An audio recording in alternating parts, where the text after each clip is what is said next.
Maaga akong gumising at naligo. Pagkatapos maligo ay kaagad akong pumasok sa walk-in closet ko, at kumuha ng damit na susuotan. Isang kulay blue na long-sleeve polo shirt, at white chino short ang kinuha ko at isinuot. Itinakin ko ang manggas ng shirt sa short, at nagsuot ng sinturon at kumuha ng white running shoes, upang ipares sa outfit ko. Itinupi ko rin ang manggas ng polo ko sa braso, at humarap sa salamin. Kumuha ako ng gel, at nilagyan ang buhok ko. Grabe, napakagwapo mo talaga, Daniel. Pagkakausap ko sa sarili, at pasipol-sipol na lumabas ng kwarto. Daniel anak, ang aga mo naman yata. Gulat na sabi ni Mommy, nang makita ako na pababa ng hagdan. May pupuntahan lang ako, Mom. Tugon ko. Oo nga pala, tumawag si Bernadette kahapon. Ang sabi niya papauwi na daw siya. Ani ni Mommy at tiningnan ako ng makahulugan. Wag niyo po ako tingnan ng ganyan, Mom. Nagkausap na po kami kahapon. Ani ko at umupo sa upuan katapat ni Mommy. Hanggang ngayon naguguluhan ako sa relasyon yung dalawa anak. Tungkol saan naman, Mom, ang magulo? Bali walang tugon ko, at tumusok ng hotdog at kumagat. Sa inyo, hindi ba't kaya ka nambababae noon dahil sa kanya? Come on, Mom. Tapos na yun. Wala na kayong nakikita na babae ko, diba? Bali walang sabi ko at sumobo ng kanin. Magsabi ka nga sa akin, Daniel, iyan bang si Bernadette ang hinihintay mo? Pag-uusisa ni Mommy na ikinangisi ko. Bakit ko siya hihintayin, Mom? Alam mo, Mom, sa gwapo kong ta. Ako, wala akong hinihintay. Pagyayabang ko kay Mom na ikinailing niya. Wala daw inaante pero hanggang ngayon wala pa ring asawa. Aba Daniel, matanda ka na. Mag-asawa ka na. Naku po, ayan na naman tayo. Umariba na naman ang kakulitan ni Mommy tungkol sa pag-aasawa. Daniel, ano? Mag-asawa ka na. Bigyan mo na kami ng apo ng daddy mo. Pangungulit ni Mom na ikinaubo ko, ang kulit. Mom, kanino naman ako magpapakasal? Pakasalan mo na si Bernadette. Mukhang gusto ka pa rin naman niya hanggang ngayon. Push mo na yan. Ligawan mo siya, bagay naman kayo anak. Aba hindi ka nalugi sa kanya. Maganda, matalino at higit sa lahat sexy, ani ni Mommy nang nakangiti at lumapit sa aking at ibinulong sa tainga ko ang panghuli. Sexy. Aniya at tinalikuran ako. Ano ba naman kayo, Ma? Hindi siya ang type ko. Pagtatanggol ko sa sarili at uminom ng tubig. Ako, palukuhin mong bata ka, alam ko naman kung paano mo siya noon titigan. At isa pa, wala akong nakita na babaeng dinala mo na hindi sexy. Mahabang sabi ni Mommy, at umalis na. Abat pati ang mga yun alam ni Mommy. Lahat na lang yata ng ginagawa ko alam niya. Oo na nagkagusto ako noon kay Bernadette, pero nawala na yun, iisang babae na lang ang gusto kong makita at makasama ngayon. Bulong ko sa isip. Gusto ko mang ipagsigawan pero hindi ko pa pwedeng gawin, dahil hindi pa rin umaamin sa akin ang babae. Pagkatapos kumain ay kaagad kong tinungo ang kotse at sumakay. Kaagad ko itong minaneho patungo sa isang direksyon. Sa direksyon kung saan nandoon ang bahay ng babae. Pagkarating ko sa lugar, ay tama namang lumabas na siya sa bahay nila. Napatulala ako nang makita siya. Even though you were gone, I still wait on believing that one day you'll be back to find me. Ganito pa rin ang pakiramdam. Yung pakiramdam na hindi nawala ni minsan. Sa tuwing nakikita ko siya. Simula nang makita ko siya sa airport hanggang sa beach. Ganitong-ganito rin ang nararamdaman ko ngayon. If I had all the chances, I won't let us separate. Then even though distance, I still belong to you. Madalas naiisip ko, kung hinintay niya ba ako noon na matapos maligo at hinayaan ako na magkausap kami. Magiging masaya na kaya kami. Hindi ko rin maiwasan isipin, kung bakit niya ba ako tinakbuhan noon. Nothing can keep us apart. No one can stop me for loving you. My heart true love, is stop waiting for you. Ngayon na nakita ko na siya ulit. Wala na akong balak pa na pakawalan pa siya. Kahit ilang libong beses pa niyang sabihin na hindi siya yon. Alam ko sa puso ko, na siya at ang babaeng nagpatibok ng puso ko noon ay iisa. Nothing can keep us above. Time will make me forgive what we had. My heart will guide me back to you. Kahit ano pa ang mangyari, hindi ko hahayaan na muli na naman niya akong tatakbuhan. At kung ano man ang dahilan niya ngayon, kung bakit nagpapanggap siya na hindi niya ako kilala ay okay lang. Aantayin ko ang araw na magiging handa na siya na magtapat, yeah. To be with you I travel far across the world under the star cause the world. Every step I take us together that we forever. Kung saan-saan ko siya hinanap, dito ko lang pala siya matatagpuan sa mismong teritoryo ko. If I had all the chances, I won't let us separate. Then even though distance, I still belong to you. Ngayong nahanap ko na siya, hindi ko nahahayaan pang makawala pa siyang muli. Kay tagal kong inintay ang araw na makita siya muli. Noong una naguguluhan ako. Naguguluhan ako kung bakit palagi siyang nagpapakita sa isip ko, kahit na hindi ko siya iisipin nagpapakita siya. Huli na nang ma-realize ko na nung araw ding iyon. Noong araw na nagkita kami, ay nakuha na niya ang puso ko nang hindi ko man lang namamalayan. Nothing can keep us above. No one can stop me from loving you. My heart will never stop waiting for you. Tapos na ang paghihintay. Panahon na para kumilos at harapin ang mga nakaraan. Kailangan ko ng gumawa ng hakbang. Nothing can keep us above. Time will make me forgive what we had. My heart will guide me back to you. Tadhana na rin ang nagtakda kung bakit kami nagkitang muli. At hindi ko nahahayaan pang masayang muli ang panahon nato, upang mapalapit sa kanya. I know someday we'll be together again. 'Cause there are all goodbye. I will be waiting till I back to you. Sa tingin ko ito na ang chances na ibinibigay sa akin ng panahon, upang magkalapit kami. Hindi ako naniniwala na nagkataon lang ang lahat, dahil nararamdaman ng puso ko na itinakda talaga kami para magsama, kaya sa ayaw at sa gusto niya. Darating at darating kami sa dulo. Nothing can keep us above. Time will make me forgive what we had. My heart will guide me back to you. Sir. Tawag at katok sa bintana ko ang nagpagising sa diwa ko. Napakurap pa ako bago ibinaba ang bintana ng kotse, upang marinig ng maayos ang babaeng kanina lang ay nakatayo pa sa harap ng pinto ng bahay nila, at ngayon ay nasa harapan ko na nang hindi ko man lang namamalayan. Oh hi!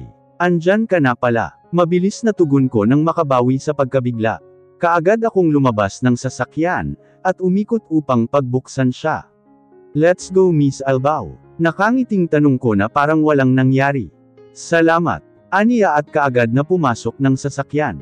Pagkapasok niya, ay kaagad kong isinara ang pinto ng kotse, at umikot pabalik sa pwesto ko. Pagkaupo ko sa driver's seat, ay napansin ko na hindi pa niya suot ang seatbelt, na mabilis ko namang inayos sa kanya. Nakita ko ang paglunok niya ng laway, marahil dahil sa gulat at hindi niya inaasahan na gagawin ko. Ang lapit ng mga mukha namin.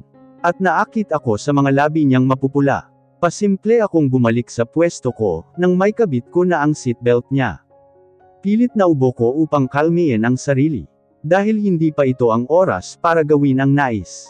Kung inaantok ka pwede ka pang matulog. Medyo malayo ang biyahe natin. Ani ko at kaagad na ini-start ang engine ng sasakyan, at kaagad na minaniho paalis sa lugar. Malayo ba ang lupain na pagpapatayuan mo ng bahay? Oo, maikling tugon ko sa kanyang tanong. Ayokong matulog. Nakagawa ka na ba ng blueprint ng bahay sir?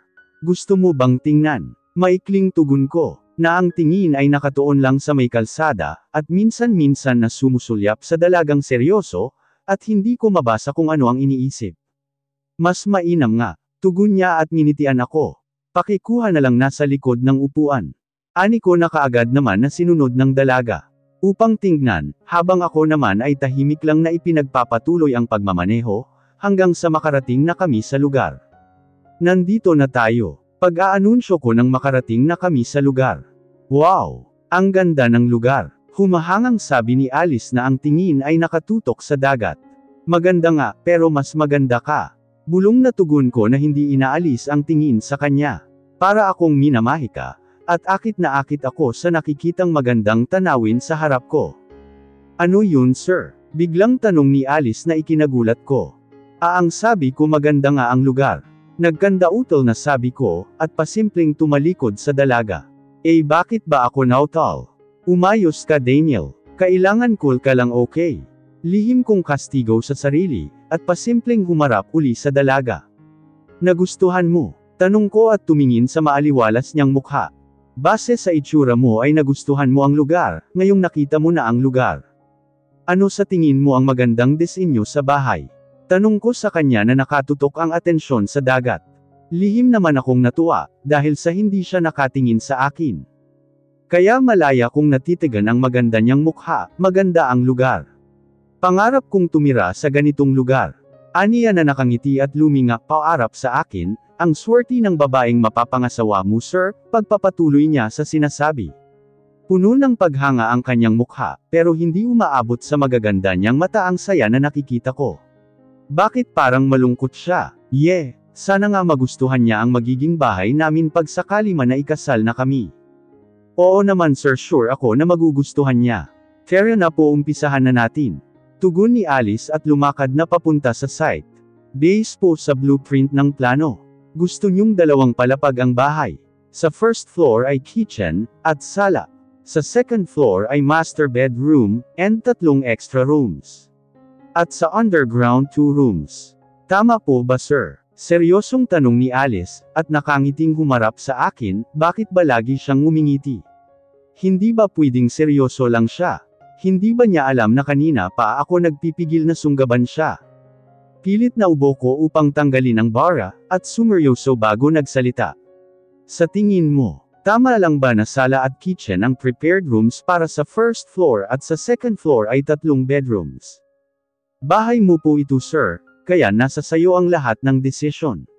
Nandito lang po ako para tulungan ka sa disenyo ng bahay, bakit ka ba po nang po? Sa isip-isip ko. Kung ikaw ang tatanungin ano ang ini-imagine mo na magiging itsura ng bahay mo. Balik kong tanong sa kanya na ikinabigla niya. Pero saglit lang dahil binigyan ko siya ng tingin na ano na look. Well, gusto ko yung idea ng bahay na 2 palapag. Sa first floor gusto ko na kitchen at sala. Pero balak kong dagdagan ng office. At sa second floor, library, sa tabi ng master bedroom. Kailangan nakaharap sa dagat ang master bedroom, at 2 extra rooms for my future children, mahabang aniya. Nagustuhan ko ang idea mo hua. How about sa underground? Muling balik tanong ko. Kung bahay ko ito, since dahil sa mahilig ako kumanta, gusto ko maglagay ng room for AVR. Para doon ako tatambay pag gusto ko o ng pamilya ko na kumanta, at manood ng movie, o kaya maglaro. Nice idea. Sige, yan na lang gagawa uli ako ng bagong blueprint. Tapos yun na ang magiging disenyo ng bahay. Ikaw na ang bahala sa wall, at ceiling designs. Okay lang ba sa'yo na araw-araw tayong nandito, kapag nasimulan na ang construction? Oo naman, after all trabaho ko yun. Nakangiting pagsang-ayon niya na ikinangiti ko. Pagkatapos naming magkasundo sa plano, ay kaagad kaming bumiyahe pabalik ng Manila. At kaagad na hinatid siya sa bahay nila. Kaagad naman akong umuwi sa bahay, matapos ko siyang may hatid. Habang bumabiyahe ay hindi ko maiwasang isipin ang mga naging pag-uusap namin kanina. Excited na ako na makasama siya sa araw-araw. At sa mga araw na iyon gagawa ako ng paraan, para mahulog siya sa akin. 2 linggo na mula nang umpisahan ang construction ng bahay. Araw-araw akong nasa site kasama si Alice, at sa mga araw na iyon ay palagi siyang ilag na mapalapit sa akin sa hindi malamang dahilan. Sumasakit na ang ulo ko sa kakaisip kung paano siya aamuan. Kasalukuyang nagbibihis ako ngayon, at inaayos ang buhok. Kailangan gwapo ako pag nagkikita kami. Napangiti ako nang muling maisip siya. Nang makitang ayos na ang itsura ko sa salamin, ay kaagad akong bumaba ng bahay, at nakita kong kasalukuyang nag-aalmusal sina daddy at mommy. O andyan na pala ang gwapong binata mo honey. Dinig kong sabi ni mommy kay dad, na busy sa pagkain. Kaagad naman itong nagangat ng tingin upang tingnan ako. Mukhang araw-araw ka nang wala sa opisina son. May inaasikaso lang po ako dad. Tugon ko at naglakad palapit sa mesa, at umupo sa upuan paarap kay mommy. Nalaman ko sa assistant mo na kasalukuyang kino-construct na daw ang bahay mo. Opo, 2 linggo na po mula nang pasimulan ko ang pagpapagawa. Tugon ko at inabot ang kape na inilagay ng aming kasambahay. Nginitian ko naman ito at nagpasalamat. Hindi ba't sinabi mo noon, ay patatayuan mo lang iyon ng bahay, kapag nakita mo na ang babaeng pakakasalan mo? Curious na tanong ni dad, at tiningnan ako ng makahulugan. Biglang nabitawan naman ni Mommy ang hawak-hawak niyang kutsara, at napatingin din sa akin. Umayos nga kayo Mom Dad, ang creepy niyo tingnan. Pagbibiro ko, dahil para sa akin nakakatawa ang mga seryoso nilang mukha. Mag-aasawa ka na ba Daniel? Nagkakanda-utol na tanong ni Mommy na ikinilang ko. Gusto ko lang na maipatayo na ang bahay. After all matagal nang bakante ang lupang iyon. Nakangiti kong sabi at kumuha ng bacon at inilagay sa plato ko. Napansin ko lang, bakit greasy food palagi ang almusal natin? Hindi healthy ang mga ganitong pagkain, pag-iiba ko sa usapan. Sabihin mo Daniel, sino ang babaeng yun? Seryosong tanong ni Mommy. Gusto kong matawa pero hindi ko magawa, dahil talagang seryoso nga siya sa kanyang tanong. Hindi pa po ako sinasagot Mommy, kaya wag niyo na po munang alamin. Pagdadahilan ko. Dahil ang totoo hindi ko rin alam kung tama ba ang ginagawa ko o hindi. Kasi parang hindi naman pangliligaw ang ginagawa ko. Dahil sa tuwing magkikita kami, wala na siyang ibang bukang bibig, kundi ang sabihin ng detalye ng disenyo ng bahay. Kailan ka pa nanligaw? Sa pagkakaalam ko babae ang lumalapit sa'yo, pero ikaw lang itong laging nakaiwas. Biglang sabat ni Dad sa usapan namin ni Mom. Totoo naman yun. Sanay sila ni Dad na marinig na ako ang nililigawan ng babae. Napailing na lang ako at humigop ng kape. Hindi na ako nag-abala pang sumagot, at pagkatapos ay kaagad akong tumayo, at nagpaalam na aalis na. Naiwan naman sina Dad at Mom na nahihiwagaan sa akin. Kaagad kong tinungo ang kotse ko, at minaneho patungo sa site. Pero bago ako tumuloy doon, ay nag-drive-thru muna ako sa McDo, at umorder ng burger at chicken. Pagkatapos kong ma-receive ang order, ay kaagad akong tumungo sa Starbucks para bumili ng kape. Matapos kong mabili lahat ng kailangan, ay mabilis kong minaneho ang sasakyan patungong site. Pagkarating ng site, ay kaagad kong nakita ang pinakamagandang babaeng nais kong palaging nakikita. Bising-busy ito sa pagmamando, kung saan i-install ang mga materials na buhat-buhat ng mga trabahador. Nakangiting nilapitan ko ang dalaga. Dala ang mga binili ko kanina. Mukhang bising-busy na ngayon ang mga ibon, biglang sabi ko nang malapit na ako sa kinatatayuan ni Alice. Naikinagulat naman niya. Natawa pa ako nang makita ang gulat niyang mukha na tumingin sa paligid. Ang cute talaga niya. Saan? Nagtatakang tanong niya matapos luminga sa paligid. Malamang upang hanapin kung nasaan ang ibon na tinutukoy ko. Ikaw yung ibon, sagot ko sa kanya, at inabot ang isang tumbler na may lamang kape, at ang pack meal ng McDo na binili ko kanina. Mag-almusal ka muna. Hindi maganda para sa isang magandang babaeng katulad mo ang nagugutuman sa trabaho. Ani ko matapos iabot ang pagkain na inilagay ko sa paper bag. Paano naman ako naging ibon sir? Salamat dito sa kape at food. Aniya nangiting-ngiti at itinaas pa ang hawak na paper bag. Ang thoughtful nyo naman po sir. Sure ako ang swerte ng magiging asawa mo. Teka lang po, may balang ako nasaan po ba ang ibon? Pagpapasalamat niya sa akin. Gusto kong matawa akala ko napalitan na ang usapan. Hindi pa pala dahil curious pa rin siya sa ibon. Kasi kanina habang papasok ako, bigla akong nabato sa kinatatayuan ko. Nakangisi kong tugon at sumimsam ng kape ko. Anong nabato? Teka anong kinalaman ba ng bato sa ibon? At bakit ka ba nabato sir? Naloloding ako doon Aniya na mukhang hindi nga nakuha ang ibig ko. Ang cute niya tingnan. May nagsabi na ba sa'yo Miss Albao na para kang ibon? Ako po ibon. Buong pagtatakang tanong ni Alice na nakaturo sa sarili ang daliri. Para sa akin para kang ibong Adarna Miss Albao. Paano po nangyari na isa akong ibong Adarna sir? Para ka kasing ibong Adarna na nagiging bato ang tao na maiiputan nito. Pero sa iyo, isang tingin mo lang nababato na ako. Lagi akong nababato sa kinatatayuan ko. Kapag nakikita ko ang ganda mo, tugon ko at hinawi ang ilang hibla ng buhok niya. Na tumatabing sa maganda niyang mukha. Ayokong natatakpan ang ganda mo. Hay feeling ko tuloy inaakit mo ako. Nakangiting biro ko, at tinitigan siya sa mata at sa labi. Habang nakatitig ako sa mga labi niya, ay natatakam akong halikan ng mga ito. Kaya naman bago pa ako matangay ng isipan ko, at gawin ang mga hindi pa dapat, ay kaagad na akong lumayo at inilipat sa bahay ang atensyon, hindi ko po kayo inaakit sir. Pagtatanggol niya sa sarili. Alam ko, Malapit na pala matapos ang construction ng bahay. Sa tingin mo Miss Albao kung magpapalagay ako ng garden sa rooftop okay lang kaya? Pag-iiba ko sa usapan. Sa tingin ko maganda yang naisip mo po sir. Garden sa rooftop pero kailangan na maglagay po tayo ng wall na hanggang baywang ng adult katulad niyo for children's safety.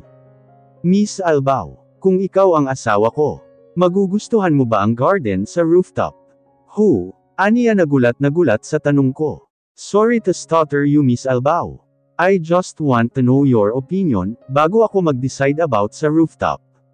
Bakit po hindi nyo nalang tanungin ang magiging asawa nyo sir? Nakaiwas ang tinging tugon niya. Hindi ko alam kung bakit siya yumuyo ko. Kaya nga tinatanong na kita. Bakit po ako ang tatanungin nyo, hindi naman po ako ang magiging asawa nyo. Gulat na tanong niya, ni hindi man lang niya ako pinatapos. Hindi pa ako tapos Miss Albao. Natatawang sabi ko at muling sumeryoso, bago muling nagsalita, ganito kasi Miss Albao. Kaya kita tinatanong kasi yung babaeng pakakasalan ko. Katulad mo. Pagpapaliwanag ko. Katulad ko talaga sir. Saan kami magkatulad sir? Sa ganda, oo pareho kayo ng ganda at gusto ng mga bagay. Iwan ko lang sa lalaki. Tugon ko na bahagyang hininaan ang huling sinabi. Ano yun? Ano yun? Balik tanong ko. Alam ko kung ano ang itinanong niya, pero ayokong aminin. Yung huling sinabi mo po sir. Ano yun, hindi ko kasi narinig. Ayun ba? Sabi ko magkapareho kayo ng gusto sa lahat ng bagay, kaya ikaw na lang ang tatanungin ko ng mga gusto mo, dahil sigurado na magugustuhan niya. Mahabang paliwanag ko.